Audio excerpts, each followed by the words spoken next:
Periodismo hoy.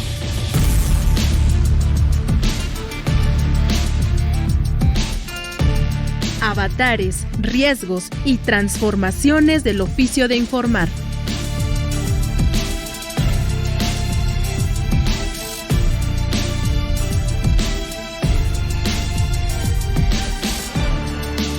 Muy buenas tardes, bienvenidas, bienvenidos a su programa especializado en temas de periodismo, de alfabetización mediática, Periodismo Hoy. Yo soy Alexia Cervantes y me acompaña en este espacio el periodista Andrés Solís. Andrés, ¿cómo estás?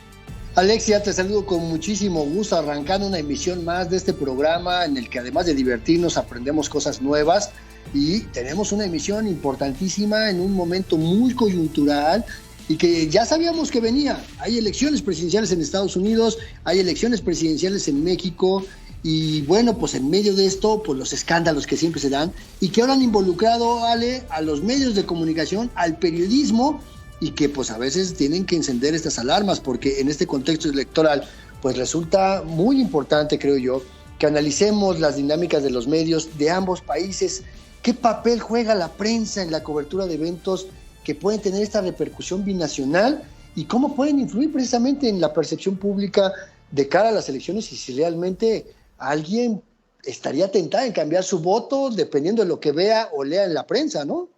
Totalmente, y creo que allí como ciudadanas, como ciudadanos, es donde tenemos que tener un ojo crítico respecto a la información que estamos consumiendo, elegir también el tipo de medios que consumimos y verlo siempre con un poquito de distancia, sobre todo, como bien dices, en estos tiempos electorales. Y bueno, pues de eso se tratará el programa del día de hoy, la sección de la entrevista, una charla que tuvo precisamente Andrés Solís con la periodista Jesús Cervantes. Pero como siempre, ¿qué les parece si vamos a ver qué encontró nuestro equipo de producción en las recomendaciones de la semana en la agenda Periotips? Periotips. Noticias y recomendaciones de la agenda periodística de hoy.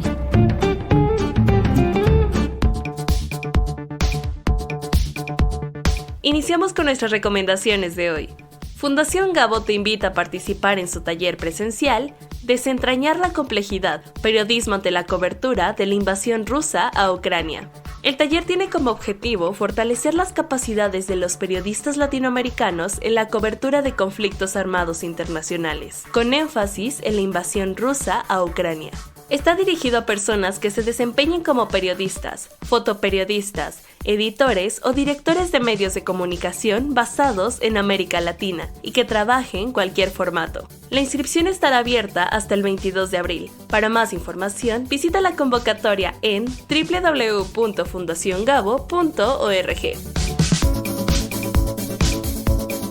Taller Arteluz invita a formar parte del curso en línea Archivos Históricos y Periodismo. Está dirigido a las y los estudiantes de periodismo o de otras carreras que estén interesados en el manejo de archivos históricos. También para el público en general que quiera acercarse a conocer el manejo de dichos documentos. El objetivo es que las y los participantes aprendan cómo buscar de manera directa en los archivos históricos de México y cómo solicitarlos a través del sistema de transparencia.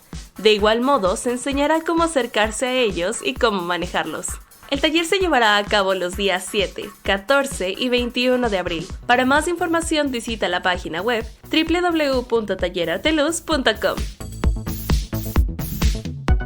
Taller Arteluz convoca a participar en su taller en línea Estrategias de contenido para redes sociales. El objetivo de este taller es crear una identidad digital coherente que sea base para desarrollar una estrategia de contenido para redes sociales de acuerdo con tus propias necesidades y recursos. Está dirigido a creadores de contenido de todas las áreas que quieran aprender a desarrollar una estrategia para sus marcas, además de contar con conocimientos básicos de redes sociales, computadora con sistema operativo reciente y conexión a Internet. Se llevará a cabo los días 7, 14, 21 y 28 de abril y el 5 de mayo. Para más información, visita la página web www.tallerarteluz.com. Gracias por su atención a esta Noti Agenda Periotips.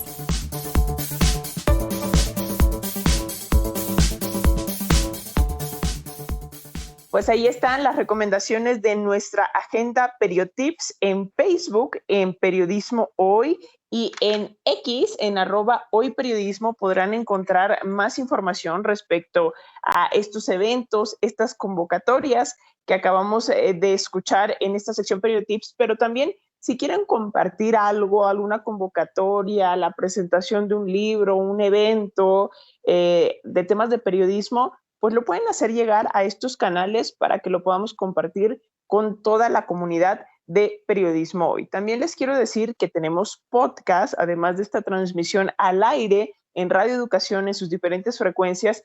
Pueden escuchar esta emisión, este programa de nueva cuenta en nuestras redes sociales y también en la página www.elloenmedio.radio.mx, y lo pueden compartir, por supuesto, con aquellas personas a las que crean que les puede servir este programa. Pero, ¿qué te parece, Andrés, si compartimos algunas pistas de nuestra sección llamada Un día en la prensa?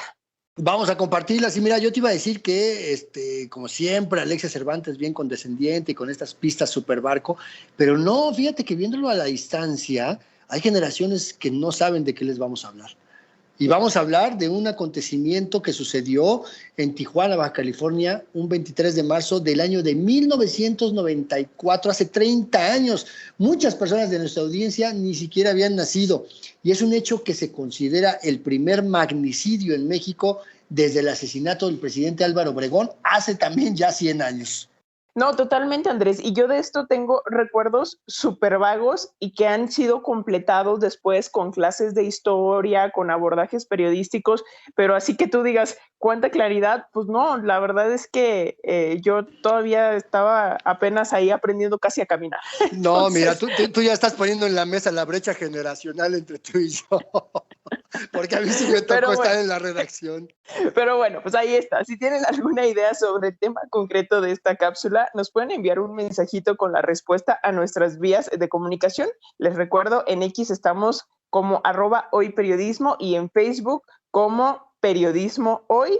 Y mientras tanto, les invitamos a que se queden, a que escuchen esta charla que tuvo Andrés Solís con la periodista Jesús Cervantes sobre el uso de la prensa, particularmente la prensa en Estados Unidos, en el contexto político mexicano, en un contexto de procesos electorales en ambos países.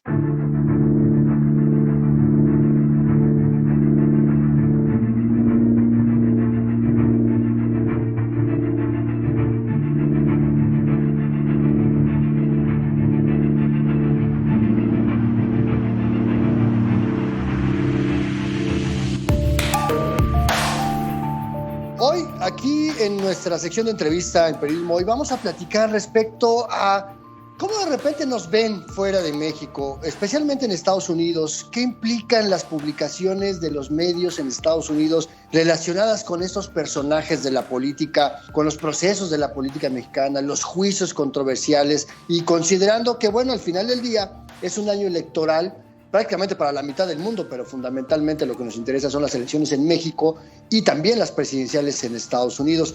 Vamos a hablar de qué tanto influye la prensa internacional en la opinión pública mexicana o cómo de repente algunos actores de la política mexicana pues quieren usar para beneficio suyo o en perjuicio de alguien esto que se publica más allá de nuestro país y estas implicaciones éticas y profesionales de muchas publicaciones sin sustento, como hemos visto también en algunas semanas previas en estos medios de alcance global. Y para que nos platique de eso, pues vamos a hablar con una periodista que tiene una amplísima experiencia precisamente en estos temas, 35 años de experiencia, 22 de ellos en la revista Proceso, trabajó en La Jornada, en El Economista, en El Universal, fundadora del diario Reforma en Ciudad de México, de La Crónica de Baja California, y actualmente es la entidad donde está residiendo, y le doy la bienvenida y te saludo con muchísimo gusto y te agradezco estos minutos, Jesús Cervantes, aquí a Radio Educación, a Periodismo Hoy. ¿Cómo estás? No, al contrario, gracias a ti, Andrés, por haberme invitado. Es un placer estar con todo tu auditorio.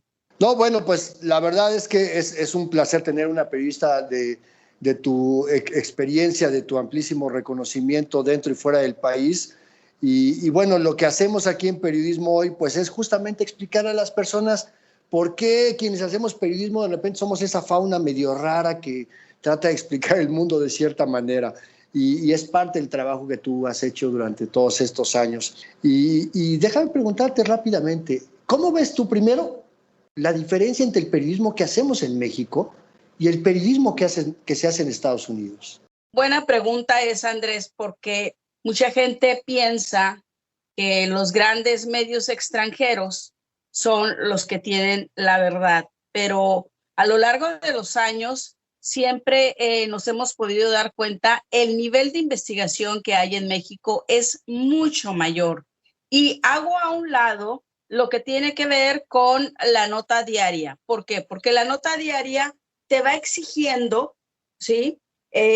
Cierta rapidez, y ya hoy que tenemos que los reporteros tienen que hacer video, tienen que hacer radio, tienen que hacer TikToks, tienen que entrar en todas las redes sociales para pasar la nota informativa, pues se vuelve aún más complicado tener el tiempo de poder hacer una indagación más allá del evento del día, ¿no?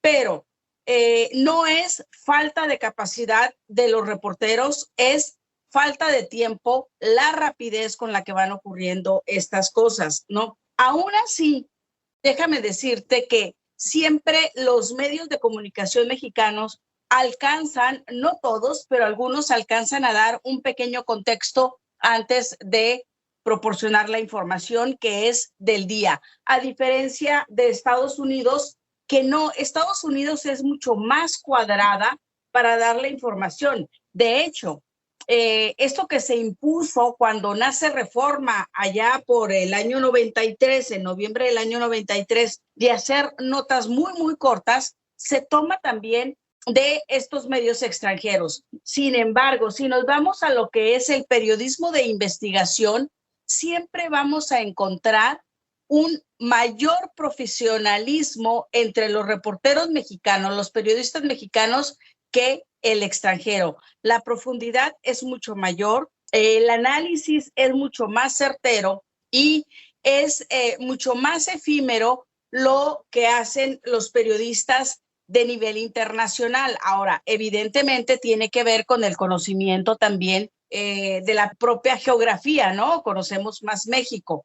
Ahora, aparte, tenemos estos grandes medios como The Economist, la Deutsche Welle, el New York Times, el Washington Post, Wall Street Journal. Estos grandes medios de comunicación tienen todo una tradición, ¿no?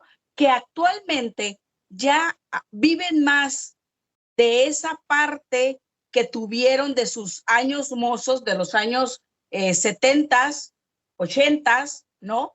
Porque hoy cada vez son menos profesionales. Y tú bien lo dijiste al inicio, Andrés.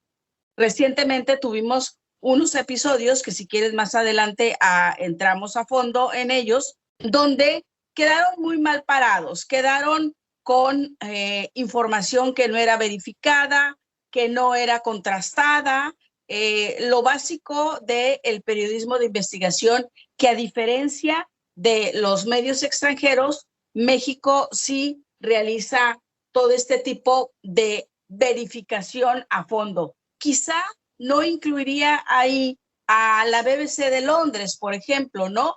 Que sí hace un trabajo todavía mucho mayor, más profesional, de fondo que los medios norteamericanos. Y bueno, también habría que ver quiénes están detrás de los medios norteamericanos como para que se atrevan a poner su credibilidad en juego ante este tipo de manejo de información.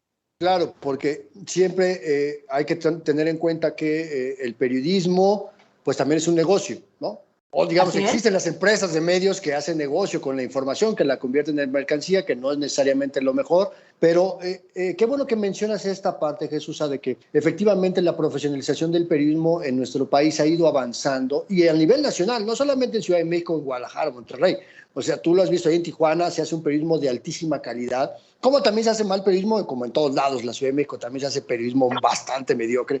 Pero hay esta parte, esta regla fundamental de que si tu mamá te dice que te quiere, compruébalo. Y esto que vimos en estos episodios de lo que publicó The New York Times, de lo que publicaban otros medios en relación a esta supuesta financiación de crímenes o del grupo de crímenes organizado, grupos del crimen organizado, la campaña del presidente López Obrador en 2018, pues era un cúmulo de dijónimos, de afirmaciones, pero no había un solo dato, y entonces eso los deja bastante mal parados con su misma audiencia y también esa percepción que genera en las audiencias mexicanas, más allá de lo que haya respondido el presidente, ¿no? Así es, y bueno, mira, por ejemplo, para la primera parte, porque fueron dos partes, ¿no? Primero sale un reportaje con la Deutsche Welle, con esta organización Inside Crime y el New York Times, ¿no?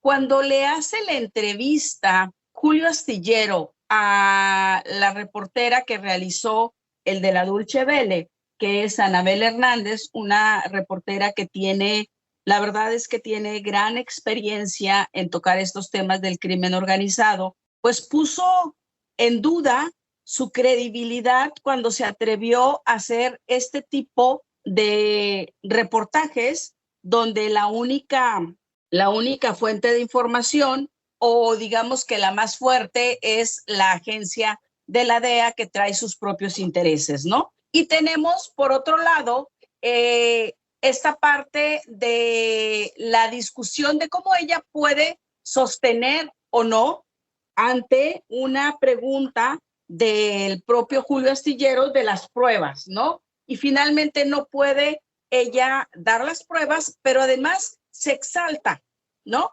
Entonces, tenemos, y es una reportera mexicana que te digo, tiene una gran experiencia en este tema del crimen organizado, de investigarlo, ha hecho innumerables libros y creo que es una de las periodistas que más vende libros, ¿no?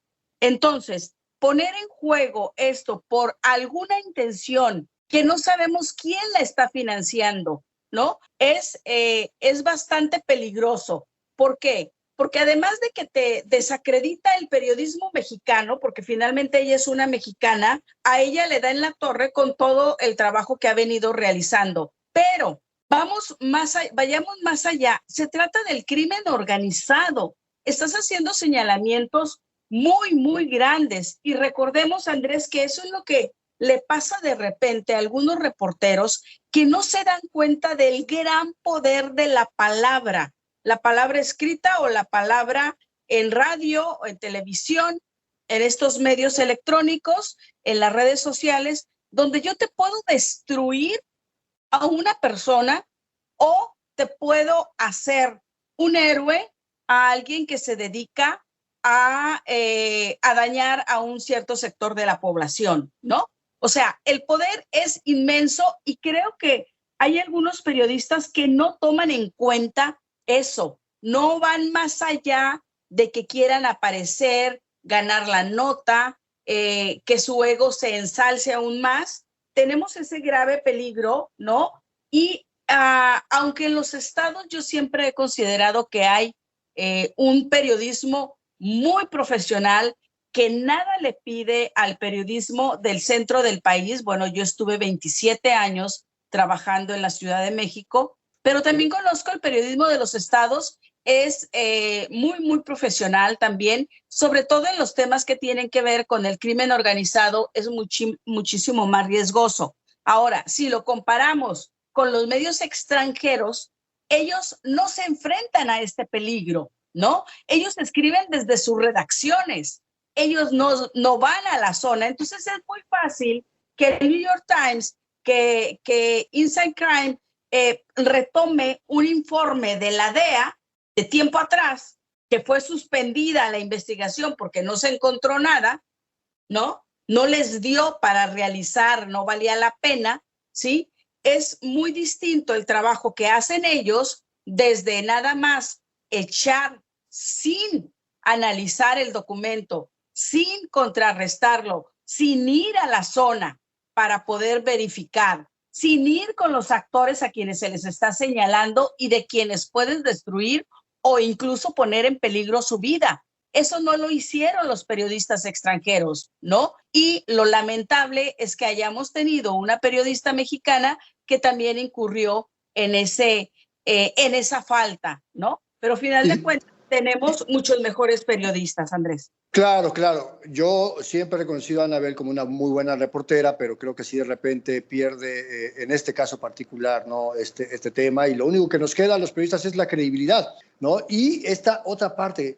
Yo cuando veo que algún colega dice, de acuerdo a un documento al que este reportero tuvo acceso, pues públicalo. Si tienes el documento, públicalo. Si tienes la evidencia, públicala, porque si nos vamos solamente con afirmaciones de una fuente, sobre todo que son presuntos criminales, pues ya de suyo su credibilidad es muy escasa, ¿no?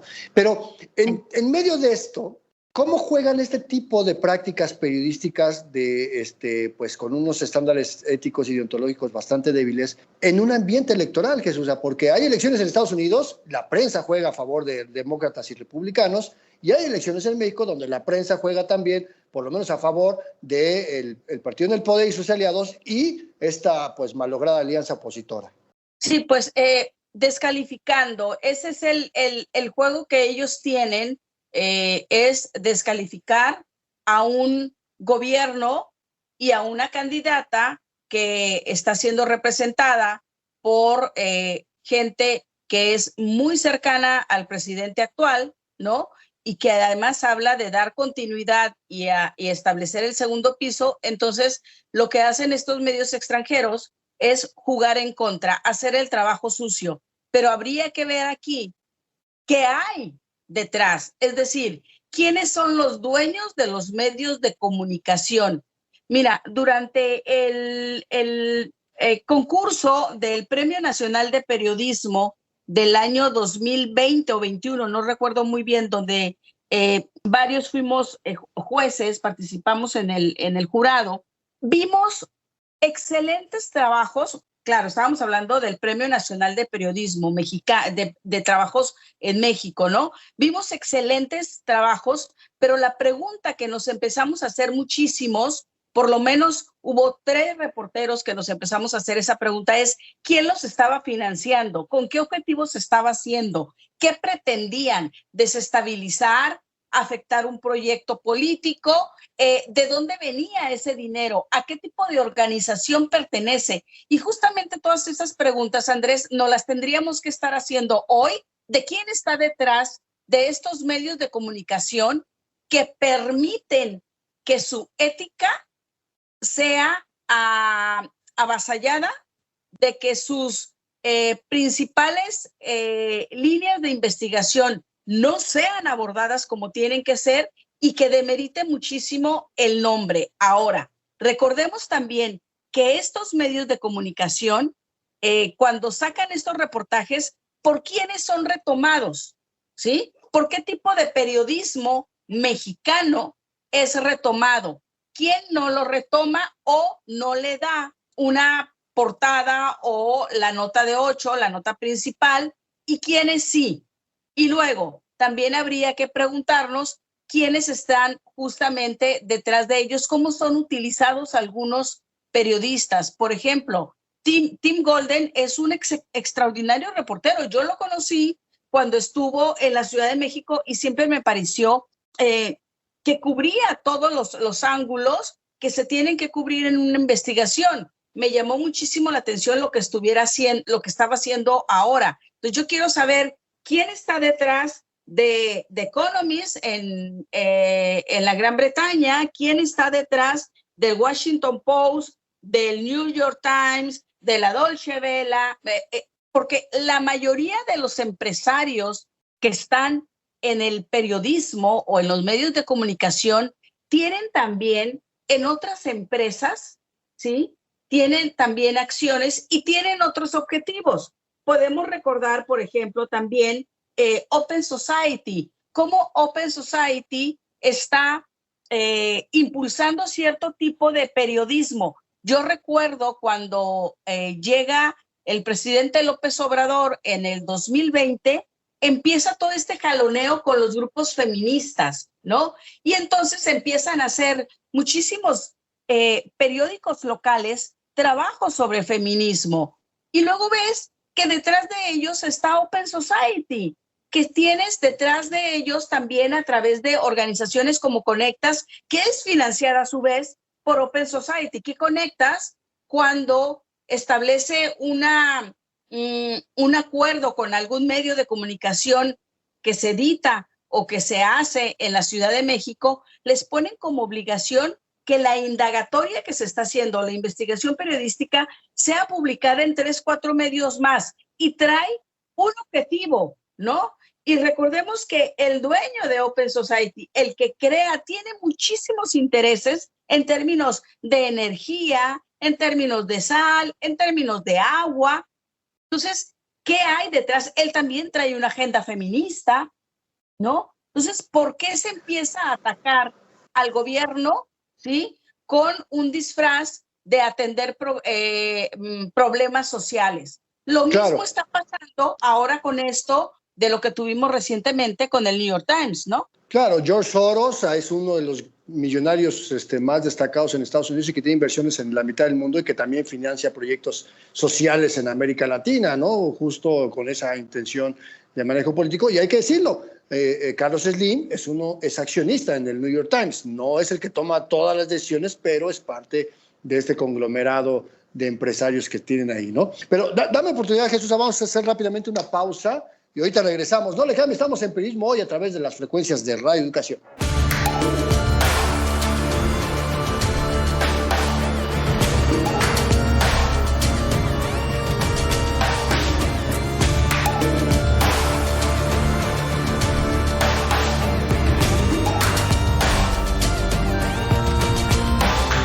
Ya saben que a mitad de la entrevista hacemos una pequeña pausa para recordarles nuestras vías de comunicación. En Facebook nos encuentran como Periodismo Hoy y en X como @hoyperiodismo. Allí nos pueden hacer llegar sus mensajes, sus comunicaciones y también pueden encontrar más información sobre los temas que abordamos en este programa. Por supuesto, el podcast y más pistas para nuestra sección Un Día en la Prensa. Así es, porque vamos a hablar de un hecho que se considera, como decía hace un momento, el primer magnicidio en México desde el asesinato de Álvaro Obregón en 1928, y de acuerdo a muchas versiones y que sigue ahí navegando en la opinión pública, está la idea de que se trató de un complot orquestado y dirigido desde el mismísimo y otrora poderoso partido gobierno, el PRI, y que inclusive la orden habría venido directamente desde Los Pinos, desde la presidencia de la República, desde el mismísimo presidente Carlos Salinas de Gortari. Y bueno, pues de forma rápida yo les recomendaría, hay un podcast sobre este tema y también una serie en Netflix, las dos son producciones de Netflix, por ahí me tocó colaborar en la producción del podcast, pero ya no les voy a decir más para no darles completamente la respuesta de esta sección Un Día en la Prensa, así que bueno, pues si ya tienen más o menos una idea sobre de qué va, nos pueden mandar un mensajito con la respuesta a nuestras vías de comunicación en redes sociodigitales, en Facebook y en X. Mientras tanto, continuamos con nuestra entrevista.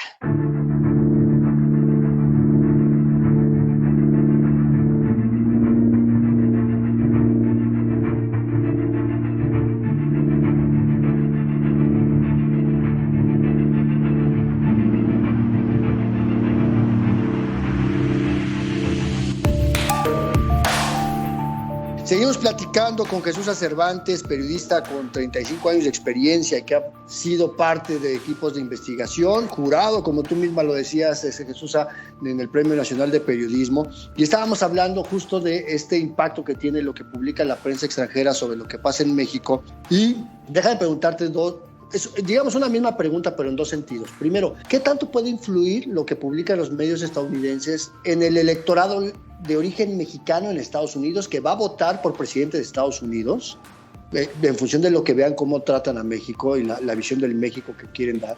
Y la otra, sabemos que quienes van a votar por el partido en el gobierno están más que convencidos y convencidas, los que saben que van a votar por la oposición están, ¿no? Pero está esa tercera parte del electorado en el mundo de los indecisos. ¿Crees que también pueda jugar a favor o en contra esto que se publica en el extranjero, o realmente no tiene tanto peso? No, yo creo que no tiene tanto peso, y voy para lo siguiente, Andrés. Cuando se publicó lo del New York Times y que fue nota de portada aquí en muchísimos medios de comunicación, allá en Estados Unidos no fue la nota principal, ¿sí? Ahora, la mayoría de los mexicanos que viven en el extranjero no leen el periódico físico, ¿no? están más en redes. Pero no solo eso, son gente que ha vivido el desprecio de los norteamericanos y ha sido, no podemos decir víctima, pero sí una de las presas, porque así lo han visto, unas presas para agarrar cuando intentan cruzar hacia Estados Unidos. Y también es gente que ha sido perseguida en algunas empacadoras, en el field, cuando trabajan en el campo, ¿no? Pero solo por ciertos periodos. Es decir, cuando Estados Unidos requiere mano de obra mexicana, abre la puerta y deja de atacarlos. Cuando cree que los necesita para utilizarlos políticamente, empieza a atacarlos, ¿no? Empieza a utilizarlos, ¿sí? Y entonces estos mexicanos saben en qué momento los usan, en qué momentos no los usan. Saben cuándo los van a dejar trabajar y cuándo viene un periodo electoral en Estados Unidos y son utilizados. Recordemos cuando Trump, las elecciones antepasadas, cuando empezó a hablar del muro y luego empezó a hablar de los bad hombres y todo este tipo de narrativa en contra de los migrantes. Luego se calmó. Ahora viene nuevamente el proceso electoral, empieza ahora a decir que los mexicanos migrantes son animales, ni siquiera son personas. La gente lo sabe, no tiene un impacto sobre ellos lo que digan los medios de comunicación, lo que digan los políticos a través de estos medios. Lo que sí tiene muchísimo impacto es la presencia de los políticos mexicanos en tiempos electorales. Por ejemplo, ahora que estuvo Claudia Sheinbaum, tuvo un gran recibimiento. Ahora que estuvo Xochitl Gálvez, también tuvo un recibimiento, pero fue mucho menor. O sea, los mexicanos saben distinguir de quién está del lado de ellos y quién no. ¿Por qué lo digo con esa certeza? Porque durante la campaña de Josefina Vázquez Mota para la campaña presidencial y que estuvo yendo allá a Estados Unidos, bueno, sabían perfectamente que la mujer no estaba haciendo verdaderamente un trabajo a favor de los migrantes, que estaba utilizando las organizaciones. Y luego ya con Peña Nieto, pues también tampoco hubo una defensa de los migrantes. En cambio, cuando llegó Andrés Manuel López Obrador, es más, antes de que llegara Andrés Manuel López Obrador, él hablaba de que estaba en contra de los muros y no solo eso, vino a la frontera, vino a Tijuana, ¿sí?, a respaldar a los migrantes. Entonces, la gente no necesita medios de comunicación para convencerse quién es el político que está a favor o en contra, ¿no? Oye, pero ¿qué pasa? Perdóname que te interrumpa, pero ¿qué pasa cuando de repente sale Donald Trump a decir que si él no gana va a haber un baño de sangre? Porque eso también lo trae toda la prensa estadounidense y lo reproduce la prensa mexicana, ¿no? Mira, evidentemente que hay un temor cuando hablan de un baño de sangre, porque luego si ves al gobernador de Texas que se toma la foto con el propio Trump y que tiene una política de atrapar, porque eso es lo que hacen, los tratan como si fueran verdaderamente, como si no fueran personas, y hay una persecución. Y luego cuando ven que el gobernador, este mismo gobernador de Texas, dice que aunque la ley fue detenida, él la va a seguir aplicando, evidentemente que hay un temor hacia quienes están cruzando, a quienes intentan cruzar, pero eso no los va a detener, nunca los va a detener, ninguna ley las va a detener.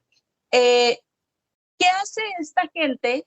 Pues evidentemente hay muchísimos migrantes mexicanos que ya tienen la documentación que después de la ley, la Simpson-Rodino, por allá por los años 90, muchísima gente adquirió la ciudadanía norteamericana y ya puede votar, ¿no? Tenemos hoy a los hijos de esas personas, ¿no?, que son las que están hoy siendo los estudiantes, son mexicoamericanos, pero los mexicanos que están sin papeles, ellos no van a votar, ¿no? Ellos no van ni por el demócrata ni por el republicano. Ellos van a votar. A lo mejor tampoco votan para la presidencia de México, ¿no? Por ese temor que puedan ser detenidos y deportados, no se les ocurriría ir al consulado, quizá, ¿no?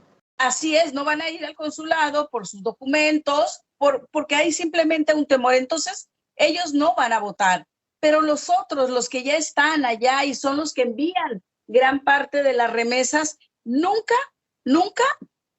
van a votar en mayoría por el Partido Republicano, aunque debo decirte que sí hay muchos que van a votar por ellos. No, claro, hay mucha persona latina que sí cree que puede ser una alternativa para su causa, pero déjame preguntarte esto, Jesús. ¿Qué recomendaciones le darías a las personas para que puedan filtrar todo ese cúmulo de información manipulada, engañosa, tendenciosa, que vemos todos los días en la prensa, de un lado y de otro, del republicano y del demócrata, de las dos alianzas aquí en México? ¿Cómo decirle a la gente qué es lo que le sirve? Mira, estaba yo escuchando el otro día de por qué eran qué había detrás de que Estados Unidos quiera prohibir TikTok, ¿no? Allá en Estados Unidos. Y un analista que siempre ha sido socialista, este personaje, en el análisis que él hacía, decía que Estados Unidos tiene controlados absolutamente todos los medios de comunicación, ¿no? Y que son en su mayoría medios de corte conservador, pero que hoy lo que se estaba viendo, y ponía dos opiniones de dos congresistas, donde uno hablaba de querer prohibir TikTok por un asunto de seguridad nacional. Y lo que él explicaba es cómo la gente hoy en Estados Unidos ya no recurre a estos medios de comunicación, ahora recurre al TikTok, que el TikTok te presenta de alguna manera parte de la realidad. Claro que puedes también manipularlo, ¿no? Pero que mayormente... Y sobre todo el tema del robo de la información, que puede estar ahí asociado. Ajá. Entonces lo que está haciendo la gente es orientándose a través del TikTok porque está presentando realidades. Entonces se presentaba la información como debiera ser, sin filtros, ¿no?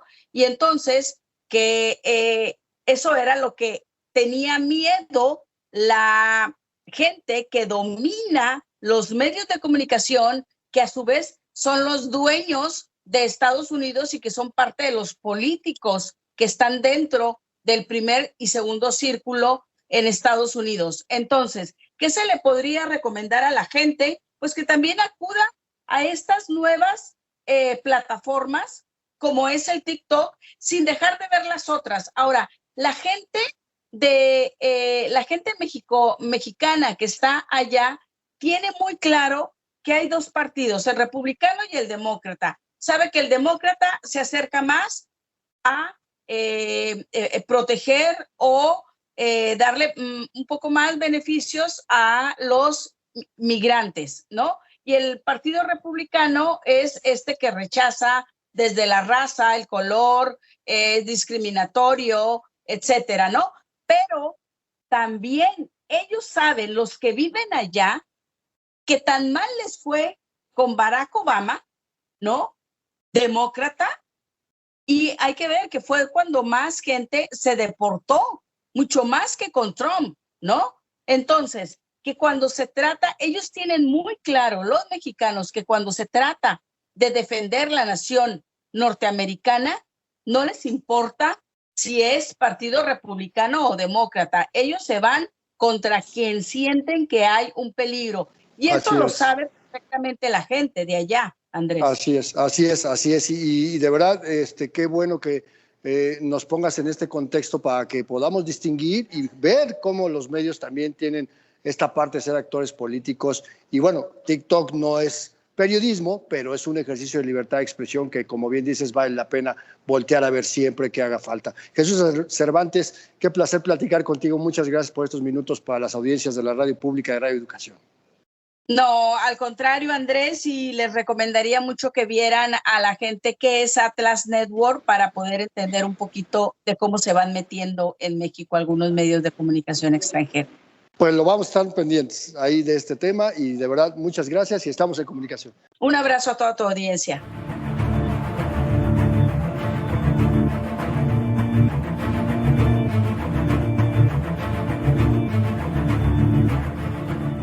Bueno, pues sin duda no podemos abstraernos de esta histórica y necesaria relación México-Estados Unidos y que involucra a la prensa, ¿no? Justamente esta relación donde los medios, sobre todo los que están en la frontera, han ido haciendo un trabajo mucho más interesante. Pero bueno, recuerden que si quieren volver a escuchar esta conversación con Jesús Cervantes, pues pueden escucharla en el podcast de cada semana en www.medioradio.edu.mx. También lo vamos a compartir, por supuesto, en nuestras redes sociodigitales. Ahí la van a encontrar en Facebook en Periodismo Hoy y en X como @hoyperiodismo. Acuérdense que encuentran los podcasts, por lo menos los que se han emitido en el último año. Y bueno, pues ya llegó el momento de nuestra sección final de Un Día en la Prensa. Es un espacio en el que recordamos distintos sucesos históricos, efemérides y su abordaje desde la prensa, desde el periodismo. Y en esta ocasión vamos a hablar de un hecho que ocurrió en Tijuana, en Baja California, el 23 de marzo de 1994. Escuchen bien, ¿de qué se trata?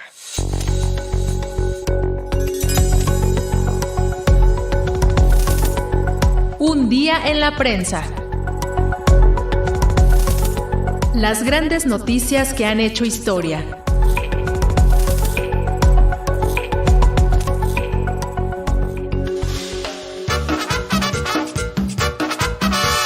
Tarde de campaña en una colonia popular sumida en la pobreza en la frontera más transitada del mundo. Suena la canción que a todos nos hace recordar desde entonces ese momento de la historia. 70 años habían pasado desde el último incidente similar, pero en esta ocasión ya había cámaras de video, aunque ese día faltaron las de televisión para documentar un asesinato, el de Luis Donaldo Colosio. El año 1994 comenzó como ningún otro para México. Justo la madrugada del 1 de enero, un grupo guerrillero autodenominado Ejército Zapatista de Liberación Nacional atacó en forma simultánea las ciudades de Ocosingo, San Cristóbal de las Casas y el cuartel de Rancho Nuevo en Chiapas. Los medios del mundo se fueron de inmediato al sureste mexicano para reportar los detalles de este intento de revolución que iniciaba en el primer minuto del año electoral más importante hasta entonces. El partido en el gobierno, el aún poderoso PRI, vivía momentos difíciles con una complicada elección de su candidato presidencial ocurrida apenas en octubre de 1993, con el desagrado de Manuel Camacho Solís, el desplazado del momento. El PRI tenía miedo de una nueva desbandada como la ocurrida 6 años antes, y por eso necesitaba de una prensa favorable que el EZLN le estaba arrebatando en ese momento.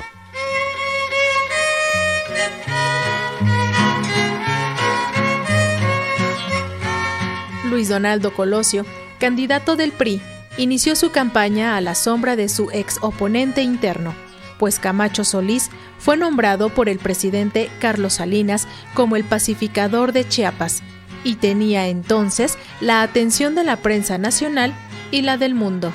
El 6 de marzo de aquel año, el candidato unió a la multitud priista en Ciudad de México, donde pronunció su histórico discurso que los analistas interpretaron como un intento de romper con el régimen de 70 años. Colosio era portada en todos los diarios. La prensa escrita llenaba planas con sus actos de campaña. Cientos de minutos en radio y televisión, mucho más que sus oponentes, Cuauhtémoc Cárdenas del PRD y Diego Fernández del PAN. Eran tiempos en que la autoridad electoral no tenía capacidad ni poder para auditar los excesivos gastos de campaña y el dispendio en la prensa.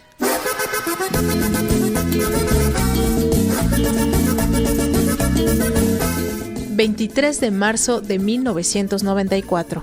Colosio Murrieta tuvo eventos tempraneros en la ciudad de Tijuana, complicado para los medios de la capital del país, debido a la diferencia de horario. Por la tarde tendría otro evento, en la colonia Lomas Taurinas. Muchos medios y periodistas pensaron que tenían suficiente para la crónica del día, así que aquel acto en una colonia pobre no sería necesario y muchos y muchas prefirieron irse de compras a San Diego, California, al otro lado de la frontera. Aquella tarde el candidato fue asesinado. Las redacciones se convulsionaron. Los reporteros regresaron en cuanto pudieron y solo llegaron al hospital a escuchar y transmitir en vivo la noticia de la muerte de Colosio. Al día siguiente, fue la nota de portada de toda la prensa, en los noticiarios de radio y TV. Nadie fue despedido por no haber estado en el momento y lugar de la noticia, pues los mismos medios no aceptarían su error.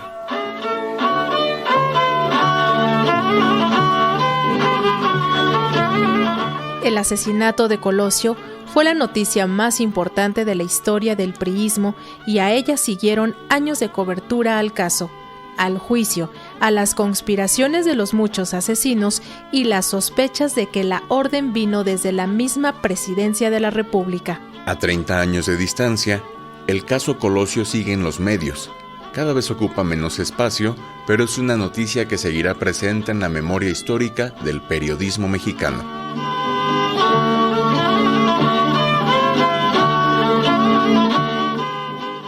Pues no sé tú, Andrés, a mí me gusta mucho escuchar estas efemérides, estos hechos históricos de la mano del abordaje que se les dio en los medios de comunicación. Particularmente esta me gustó porque es un tema que yo trabajé en un podcast para Netflix ya hace algunos años. El podcast se llama Nada que Ver, por ahí todavía está en redes y fue el primer podcast en español de Netflix, que bueno, pues fue un ejercicio para, digamos, de alguna manera promocionar o dar a conocer lo que se estaba generando en contenidos en esta plataforma en Netflix, así que pues también está por ahí un documental respecto a este tema del asesinato de Colosio.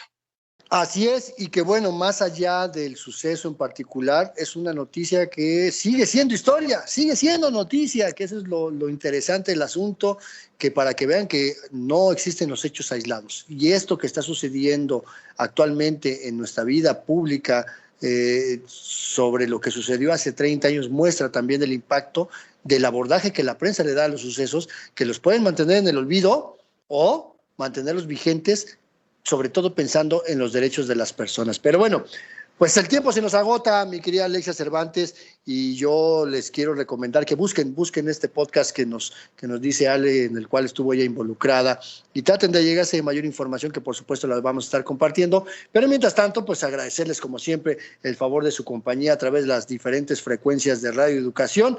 Recuerden que tenemos la conversación abierta y continua y permanente en las redes sociodigitales. En Facebook somos Periodismo Hoy, en Twitter somos @hoyperiodismo. Mientras tanto, tenemos una cita a la siguiente emisión de Periodismo Hoy. Alexia Cervantes, como siempre, un placer compartir contigo este programa. El gusto es mío, Andrés Solís. Hasta la próxima.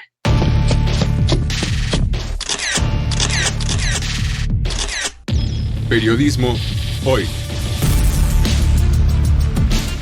Periodismo es publicar lo que alguien no quiere que se sepa. Todo lo demás son relaciones públicas.